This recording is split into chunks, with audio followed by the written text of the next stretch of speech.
አንድ ሰው ስልክ ካለው አንድ ማወቅ ያለበት ነገር አለ። እሱ ምንድነው? ስልኩ ላይ ፓስወርድ እና ኢሜል ሊኖረው ይገባል።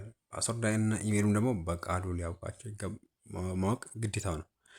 ይህ ለምን እንደሚጠቅማችሁ አንድ ቀን ስልካችሁ ቢሰረቅ ሌባ ቢወስድባችሁ በቀላሉ ስልካችሁን በሳተላይት መከታተል እና ማግኘት ትችላላችሁ።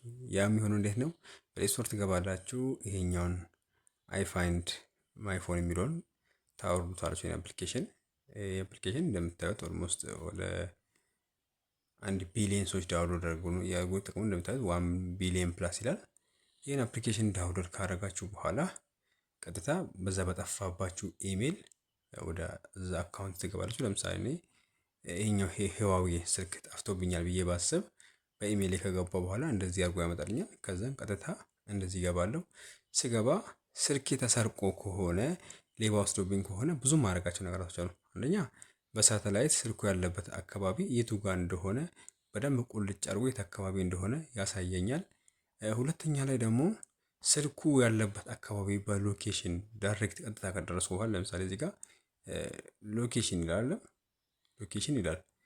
ይሄንን ስጫን ዳይሬክሽን ያሳየኛል። ስልኩ ያለበት አካባቢ ዳይሬክሽን ያሳየኛል። በዳይሬክሽኑ ይዤ ቀጥታ ስልኩ ያለበትን ቦታ መሄድ እችላለሁ። ሁለተኛ ላይ ደግሞ እዚህ ጋር ሴኩር ዲቫይስ ይላል። የስልኬን ፓተርን ሙሉ በሙሉ መዝጋት እችላለሁ። ሰውየውን እንዳይከፍት አክሰስ እንዳያደርግ ፓስወርዱን መዝጋት እና መቆለፍ እችላለሁ። ሶስተኛ ደግሞ ስልኩ ያለበት ቦታ ከደረስኩ በኋላ እዚህ ጋር ፕሌስ ሳውንድ ነው። ስልኩ እንኳን ስዊች ኦፍ ቢሆን ቢዘጋ ተዘግቶ እንኳን ቢሆን ዘግቶት ቢሆን እንኳን እቺ ፕሌስ ሳውንዱን ስጫን ስልኩ ይጠራል። ስልኬን ማግኘት እችላለሁ ማለት ነው።